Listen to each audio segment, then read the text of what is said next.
एक गधा था जिसका नाम था चमन। वैसे तो वो गधा था, पर वह बहुत ही चालाक था। उसके पास जंगल के दूसरे जानवर भी अपनी समस्या लेकर आते थे और वह झटपट उसका निदान बता देता। चमन गधे की होशियारी के चर्चे पूरे जंगल में होते थे। कोई भी समस्या होती थी तो वह सीधे चमन के पास ही आते थे। एक दिन शेरू कुत्ते के पैर में दर्द हो गया। उसने जाकर बकरी से पूछा, अरे रीमी बकरी, मेरे पैरों में दर्द है, मैं क्या करूं? अरे शेरू, मगर ये चोट तुमको लगी कैसे? तुम तो कल तक ठीक ही थे। बल्कि कल तुम शाम को मेरे पास से जब गए थे तब तो तुम्हें यहाँ चोट नहीं लगी थी। नहीं रीमी, मैं जब तुम्हारे पास से वापस जा रहा था तो मैं जब दौड़ते हुए जा रहा था उसी वक्त मेरा पैर गड्ढे में आ गया और तब से अब तक मेरे पैरों में बहुत दर्द है। अरे शेरू, तुम एक काम करो, तुम चमन के पास चले जाओ। वो तुम्हारी समस्या का कोई न कोई समाधान बता ही देगा। वो बहुत समझदार है, बहुत तेज है। बस फिर क्या था, शेरू कुत्ता जाके पहुंच गया चमन गधे के पास। अरे चमन भाई, मेरे पैरों में बहुत दर्द है। मगर शेरू, तुमने किससे लड़ाई कर ली? तुम तो अच्छे हो, तुम्हारी तो किसी से लड़ाई नहीं होती। फिर तुम्हारे पैरों में चोट लगी तो लगी कैसे? अरे नहीं चमन भाई, मेरी किसी से लड़ाई नहीं हुई। बल्कि कल मैं जब रीमी बकरी के घर से अपने घर वापस जा रहा था, जब ही मेरा पैर एक गड्ढे में आ गया और तब से लेकर अब तक मेरे पैरों में बहुत दर्द है। यहाँ तक कि रात में मैं सो भी नहीं पाया हूँ ठीक से। मारे दर्द के मेरी हालत खराब हो रही है। कुछ बताओ यार, मैं क्या करूं? अरे शेरू, यहाँ पास में एक नदी बहती है। उस नदी का पानी बहुत गर्म होता है।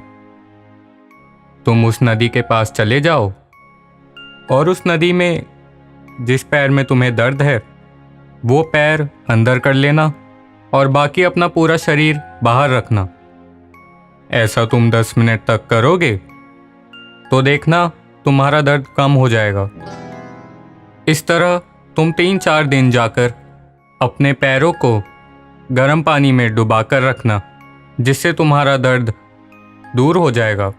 अपनी समस्या को दूर करने का उपाय पाकर शेरू वहां से चला गया।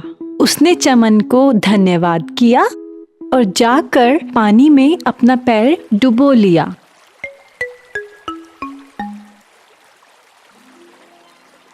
बस फिर क्या था, थोड़ी ही देर में उसके पैर का दर्द कम हो गया। शेरू के पैरों का दर्द हमेशा के लिए दूर हो गया। इसी तरह से चमन की होशियारी के चर्चे पूरे जंगल में सभी करते थे। जिस किसी को कोई भी समस्या होती वो सीधा चमन गधे के पास आता। चमन गधा कोई ना कोई उपाय तो निकाल ही देता था। इसके अलावा चमन गधा गाना भी बहुत अच्छा गाता था। जंगल के जानवरों को जब कभी भी गाना सुनने का मन करता तो वह चमन गधे के पास आ जाते थे।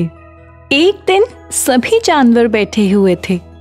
इतने में लोमड़ी ने चमन गधे से गाने के लिए बोला, अरे चमन भाई, तुम बहुत अच्छा गाते हो, कोई गाना सुना दो। दिल तेरे नाम, मेरी जान तेरे नाम, तेरे नाल सुबह मेरी, तेरे नाल शाम, गल मेरी क्यों नहीं मानदा माही वे, जिंदगी है तेरे नाल, तू मेरा इंतजार, ए माही वे है तेरा इंतजार।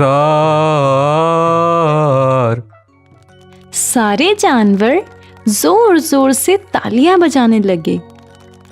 वाकई चमन गधा बहुत अच्छा गाता था। इस तरह से चमन गधे को सभी बहुत अच्छा मानते थे और चमन गधा वाकई में बहुत समझदार था। एक दिन की बात है, चमन गधा जंगल में घास चर रहा था। घास चरते चरते अचानक से उसने देखा कि उसके सामने एक शेर आ गया। शेर को अपनी ओर आते देख चमन गधा भागा नहीं। उसने सोचा कि आज मैं इस शेर का दिमाग से मुकाबला करूंगा। शेर खाने के लिए जैसे ही गधे की तरफ दौड़ा, अरे शेर राजा, मेरा तो सौभाग्य होगा अगर आप मुझे खाएंगे, मगर आज मैं आपको मांस खाने का सही तरीका बताऊंगा। इस तरीके से अगर आप मांस खाएंगे तो आपकी उम्र बहुत बड़ी होगी और आप में बहुत ताकत आ जाएगी। शेर ने उत्सुकता से पूछा। बताओ कैसे खाते हैं? चमन गधे ने बोला, शेर राजा, अगर आप किसी भी जानवर को उसके पैरों से खाना शुरू करेंगे तो आपको मांस खाने का मजा आ जाएगा। पैरों के मांस का स्वाद बहुत ही बढ़िया होता है। यह सुनकर शेर ने सोचा, क्यों ना आज मैं इस गधे की बात को सुनकर इसको उसी तरह से खाऊं जिस तरह से ये बोल रहा है। यह सोचकर शेर चमन गधे के पैर के पास अपना मुंह ले गया और जैसे ही काटने के लिए मुंह खोला, चमन गधे ने ऐसी जोर की लात मारी, मारे दर्द के शेर राजा गिरकर छटपटाने लगा और एक गड्ढे में जा गिरा।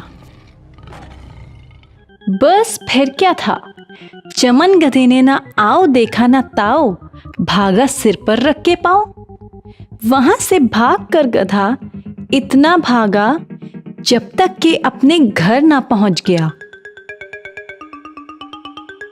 उसने घर आकर चैन की सांस ली। गधे ने अपनी समझदारी की वजह से अपनी जान बचा ली। बच्चों, इस कहानी से हमें यही शिक्षा मिलती है, जीवन में हमेशा सिर्फ बल का प्रयोग ना करें, अपने दिमाग का प्रयोग भी उतना ही करें, क्योंकि बहुत सारी समस्याएं ऐसी होती है जहां पर आपका बल काम नहीं करता, आपका विवेक काम करता है, आपकी बुद्धि काम करती है। इसलिए हमेशा सूझबूझ और समझदारी से काम लेना चाहिए।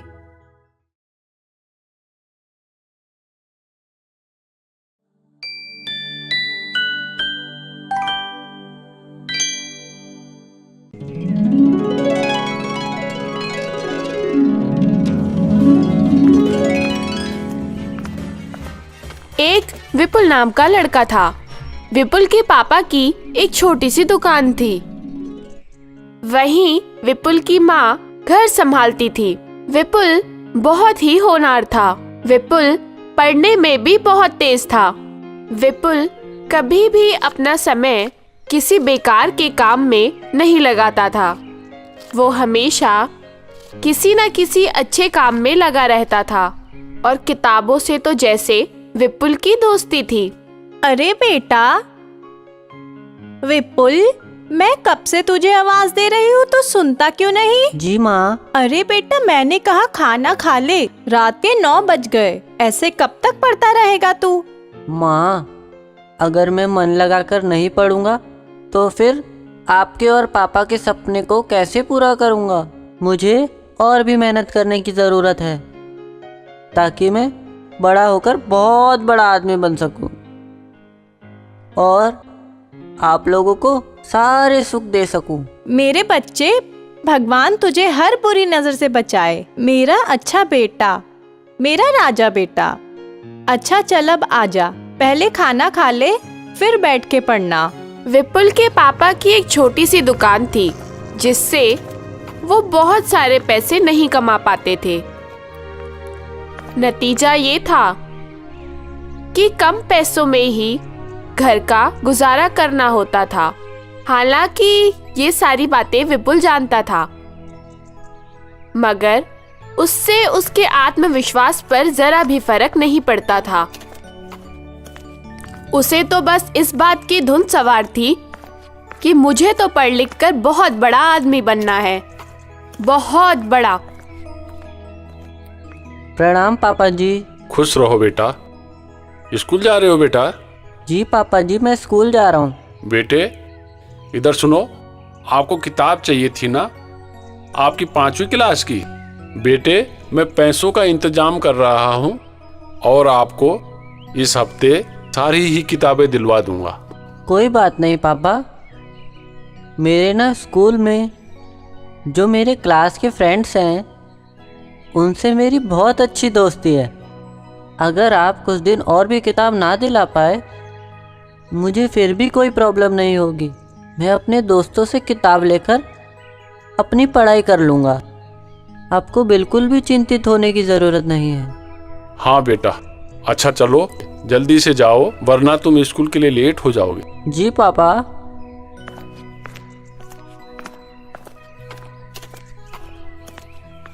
अरे लखन भाई, तुम बड़े ही खुशनसीब हो जो भगवान ने तुम्हें ऐसी औलाद दी है। अरे नहीं नहीं नहीं, ऐसी कोई बात नहीं है। अरे नहीं, मैं सच कह रहा हूँ। मेरी हालत देखो, इतने सारे पैसे कमाता हूँ मैं, अपने बच्चों को हर सुविधाएं देता हूँ, मगर वो फिर भी पढ़ने का नाम ही नहीं लेते। और तुम जैसे तैसे करके अपना परिवार चलाते हो, फिर भी तुम अपने बच्चे का आत्मविश्वास तो देखो। मेरी बात याद रखना लखन भाई, तुम्हारा ये बेटा एक दिन बड़ा होकर बहुत बड़ा इंसान बनेगा। आपके मुंह में घी शक्कर भाई साहब। अच्छा लखन भाई, राम राम। अच्छा जी, राम राम। विपुल अपने स्कूल में था। स्कूल से छुट्टी हुई तो बच्चों के साथ वह स्कूल से बाहर आ रहा था। बाहर निकलने पर एक खिलौने वाला वहां पर खिलौने बेच रहा था। सारे बच्चे थोड़ी देर के लिए उस खिलौने वाले के पास रुक गए। भैया भैया मुझे देना, भैया वो वाला दिखाना। ये कितने का है अंकल? पहले मुझे दो, मैं पहले आया हूँ। भैया ये हरे रंग की कार कितने रुपए की है? 200 रुपये की है बेटा। अरे बाप रे, इतना महंगा मैं नहीं खरीद सकता जी। बाप रे बाप, इतने सारे पैसे मेरे पे नहीं है। ये कहकर विपुल वहां से घर चला आता है। विपुल के घर आने के बाद जब वो रात को सो रहा होता है तब तक बाहर से कार का हॉर्न सुनाई देता है। वो जाकर घर की पहली तरफ देखता है पर वहां तो कुछ भी नहीं था। फिर विपुल ने सोचा ये तो मेरे मन का वहम है, मैं सो ही जाता हूँ। फिर थोड़ी देर बाद दोबारा फिर से वही हॉर्न की आवाज आती है। इस बार विपुल अपने घर के आगे देखता है तो वही कार उसके घर के आगे खड़ी थी जिस कार को वो खिलौने वाले के पास छोड़कर चला आया था। वो कार को देख ही रहा था तब तक कार बोलने लगी। विपुल, मैं तुम्हारे लिए तुम्हारे घर पे आई हूँ। अरे वाह, तुम बोल भी सकती हो? हाँ, मैं एक जादुई कार हूँ और मैं बोलती भी हूँ। तुम आ जाओ, मैं तुम्हें सैर करा के लाती हूँ। विपुल उस कार में बैठता है। देखते ही देखते वो कार हवा की रफ्तार से चलने लगती है। विपुल को खूब मजा आता है। घर वापस आने के बाद उस कार ने विपुल से बोला, विपुल, तुम बहुत अच्छे हो, इसलिए मैं तुम्हारे पास आई हूँ। अब जब भी तुम मुझे याद किया करोगे, मैं तुम्हारे पास आ जाया करूँगी। ठीक है। एक दिन विपुल को स्कूल जाने की जल्दी थी। वो लेट हो रहा था स्कूल के लिए। अरे बेटा जल्दी कर, तू रात को जल्दी सोता क्यों नहीं है? सुबह तू अक्सर लेट हो जाता है स्कूल के लिए। अरे नहीं माँ, मैं रात को पढ़ते हुए लेट हो गया था, इसलिए मैं सुबह नहीं उठ पाया। अब तो मैं आज लेट हो जाऊंगा स्कूल के लिए और मेरी क्लास टीचर भी मुझे डांट लगाएगी। विपुल ये सोच ही रहा था, तब तक उसके सामने वो कार आ जाती है। विपुल कार में बैठ के जब हवा में उड़ रहा होता है तो उसे नीचे के लोग बिल्कुल चींटियों की तरह दिखाई पड़ते हैं। विपुल खूब हंसता है और खूब मस्ती करते हुए जल्दी से अपने स्कूल पहुंच जाता है। उसके बाद तो उस कार की और विपुल की दोस्ती इतनी गहरी हो गई कि आस पड़ोस में किसी को भी कोई मदद की जरूरत होती या कोई भी इंसान बीमार हो जाता तो विपुल अपनी जादुई कार को बुलाता और उसमें बिठाकर उस इंसान को हॉस्पिटल छोड़ाता था।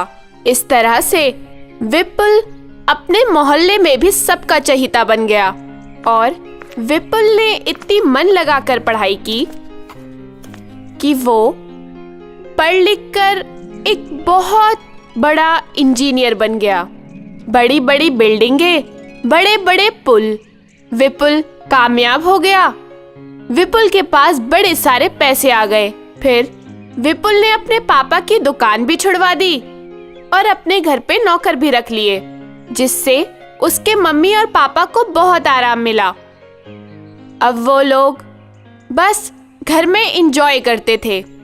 विपुल हर 6 महीने बाद अपने मम्मी पापा के साथ बाहर घूमने के लिए जाता था।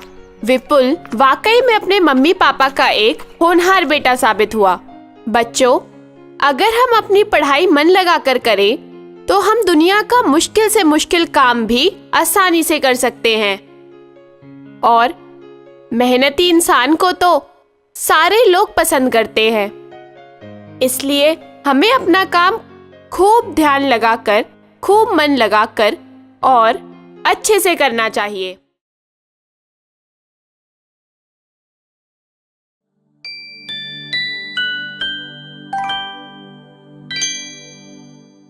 मूसा एक बकरियों का व्यापारी था।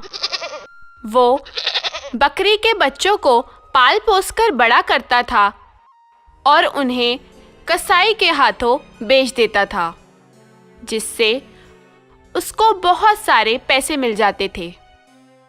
कसाई ले जाकर उन बकरियों को काट कर उनका मांस बेच दिया करते थे और मूसा को पैसे मिल जाते थे। मूसा का धंधा बहुत बढ़िया चल रहा था। मूसा के पास एक सुरेश नाम का नौकर था, जो कि बकरियों को चराने का काम किया करता था। सुरेश बकरियों के झुंड को लेकर दूर पहाड़ी तक जाता और सारी बकरियों को चराकर शाम तक वापस आ जाता था। यही हर रोज का काम था।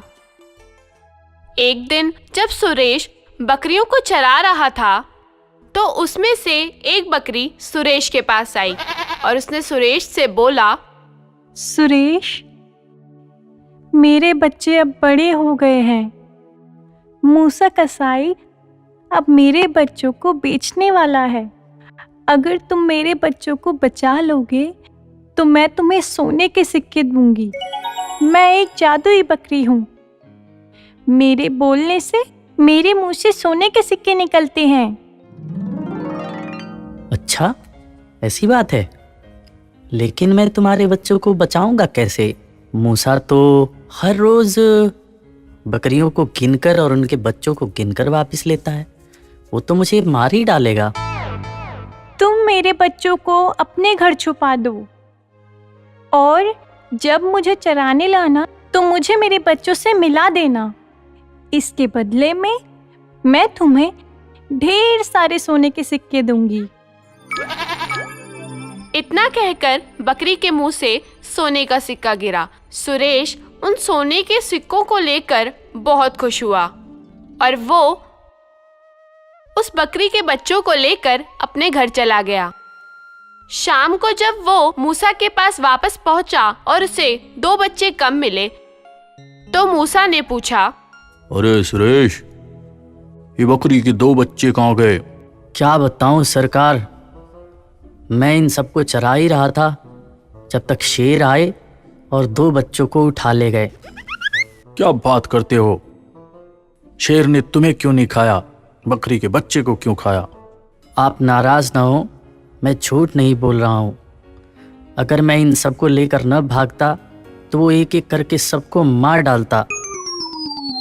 मैं तो उस भूखे शेर से इन बकरियों और इन बच्चों को कैसे भी बचा कर लाया हूँ। ठीक है, ध्यान रखना, आगे से बकरी का एक भी बच्चा गायब हुआ तो मैं तुम्हारी खाल खींच लूंगा। जी ठीक है। उसके बाद वो बकरी सुरेश को हर रोज एक सोने का सिक्का देती थी, और जब वो चराने के बहाने बाहर जाता तो उस बकरी के बच्चों को उस बकरी से मिला देता था। ऐसा कुछ दिन तक चलता रहा। एक दिन मूसा को सुरेश पर शक हुआ। बकरियों को वापस लाने के बाद जब सुरेश उस बकरी के पास बैठकर कुछ बातें कर रहा था, तब मूसा छुपकर उसे देख रहा था। बकरी मैं करे जा रही थी और उसके मुंह से सोने के सिक्के गिरे जा रहे थे। सुरेश उन सिक्कों को लेकर अपने घर जाने की सोचता ही है कि मूसा उसे पकड़ लेता है। अरे कमबख्त, तुम मेरे साथ रह के मुझसे ही धोखा करता है। ये जादुई बकरी मेरी है और इससे सोने के सिक्के तू लेता है। उसने सुरेश को 2 थप्पड़ लगा दिए और सुरेश जोर जोर से रोने लगा।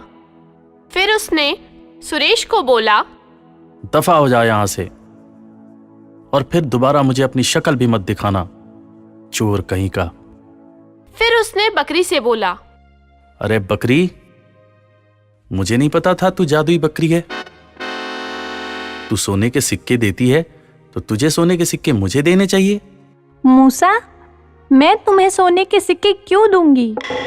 तुम तो हमारे बच्चों को बेच देते हो। इससे हमारे बच्चे कट जाते हैं, मर जाते हैं। मैं तुम्हें सोने के सिक्के भला क्यों दूंगी? देख बकरी, ज्यादा जबान न चला। अब या तो तू मुझे सोने के सिक्के दे, वरना मैं तेरी बढ़िया मटन बिरयानी बनाऊंगा। फिर तू किसी लायक नहीं रहेगी। मैं तुझे मार कर कल ही मटन बिरयानी बनाऊंगा। तू मुझे देती है सोने के सिक्के, या मैं तेरी खाल खींचूं, तुझे मार डालूं। अरे वाह, तूने तो सुरेश को सिर्फ सिक्का दिया था, तूने तो मुझे इतने सारे गहने दे दिए। आज से मैं तुम्हें बहुत प्यार से रखूंगा। मैं तुम्हें बिल्कुल नहीं मारूंगा। तू ऐसे ही मुझे सोने के सिक्के और गहने देती रहना। इतने में उधर से 4 पुलिस वाले जा रहे थे। उनको मूसा पर शक हुआ। वो इधर आए और उन्होंने मूसा से बोला, क्यों भाई, क्या चल रहा है यहाँ पे? कुछ नहीं, मैं बस अपनी बकरी के साथ यहाँ पर बैठा हुआ था। ओए, मुझे तुझ पर शक हो रहा है। क्या कर रहा है यहाँ बैठ के अकेले में? तेरे हाथ में क्या है? ओए, तेरे से पूछ रहा हूँ, तेरे हाथ में क्या है? दिखा इधर, नहीं तो दूंगा 4 डंडे। चल दिखा, पीछे क्या छुपा रखा है?